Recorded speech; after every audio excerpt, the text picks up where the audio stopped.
प्रणाम। हम केहू ना नाम हम अपन ऐसे नहीं बतावल चाहत कि कुछ लोग सोची कि ई राजनीति करता या फिर अपना नाम के उछाले के चाहता। ऐसे हम केहू ना, हम इंडस्ट्रीज में कुछ ना, लेकिन हाँ एगो भारतीय हैं, एगो बिहारी जरूर हैं। और ई वीडियो हम बनावतनी पहले हम ये बता दी कि हम अपना लाइफ में इतना दिन के जिंदगी में पहला बारी वीडियो बनावतनी। आज तक रउआ लोग हमरा के कहीं ना देखला हो, कब हम कहीं वीडियो नहीं बनौले, कैसे कि हमरा राजनीति पसंद ना है। और ई वीडियो हम बनावतनी खेसारी लाल यादव पर। खेसारी भाई अगर तू सुनत होकबा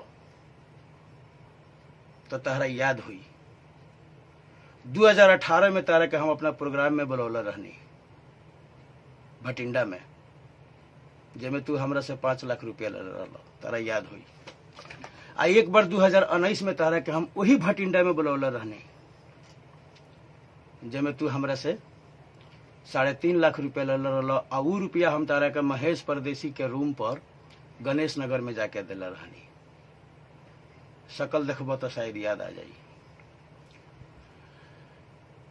तारा के हम बहुत मानत रहनी हम, जब तू गाना गौला रहला प्यार में पिटाइल बानी, चाहे विजेंद्र गिरी के गाना चुरा के ही सही, जब तू गौला रहला सैया लइका लेखा सूत जाला कोरा में, तू भाव में गौला रहला, हमरा अच्छा लागल आ हम तहर गाना सुनबो करी। लेकिन हमरा बहुत दुख बा तहरा ये आदत से जवन तू आजकल कर रहल बड़ा। हमरा एके गो सवाल के जवाब चाही, चाहे वो हमरा के जवाब जे भी देवे। तू गावत रह रे पूजवा बदल गईले, कौनो दिक्कत नहीं है। तू गावत रह सानिया पर, कौनो दिक्कत नहीं है। तू गावत रह कजली पर, कौनो दिक्कत नहीं है। आ तू गावत रह कि नीलुआ तोरा पिलुआ पड़ी। ये बात से हमरा दुख बा, पर्सनल हमरा दुख ऐसे बा कि हमरा बड़ मामा के लड़की के नाम नीलू दीदी है। वो हमार नीलू दीदी है। हमार ममहर पड़ी चंपारण के गांव पराऊ टोला में। आ हमरा बड़ मामा के नाम है शंभू पांडे। आ शंभू पांडे के बेटी के नाम है नीलू पांडे। आ तू गौला कि नीलुआ तोरा पिलुआ पड़ी। साथ ही साथ एक बात हम बता दी कि ई नीलू एगो हमरे बहिन नहीं थी। 10 करोड़ आबादी वाला भोजपुरी बोले वाला में कम से कम 10 लाख लोग के बहिन हुई है नीलू, 10 लाख लोग के बेटी हुई है नीलू। आ तू कहत रहा कि नीलुआ तोरा पिलुआ पड़ी है।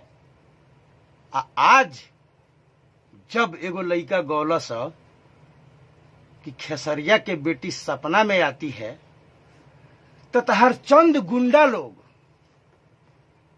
ओकरा के मारे लागल हलो कोनो स्टूडियो में बैठा के।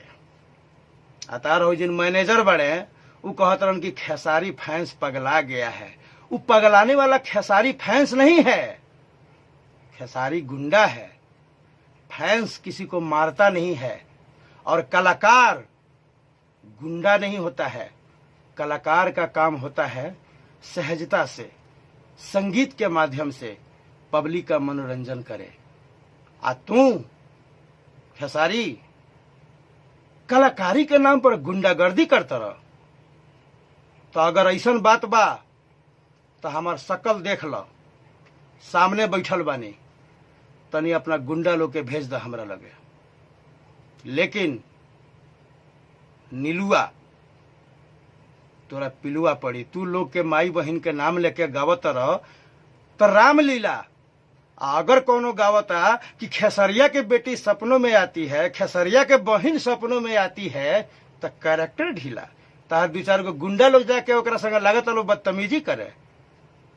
तनी भेजवा अपना गुंडवन के हमरा लगवा है, तो बैठल बानी यही गंजिए पर, तनी देखी कौन है तार गुंडा।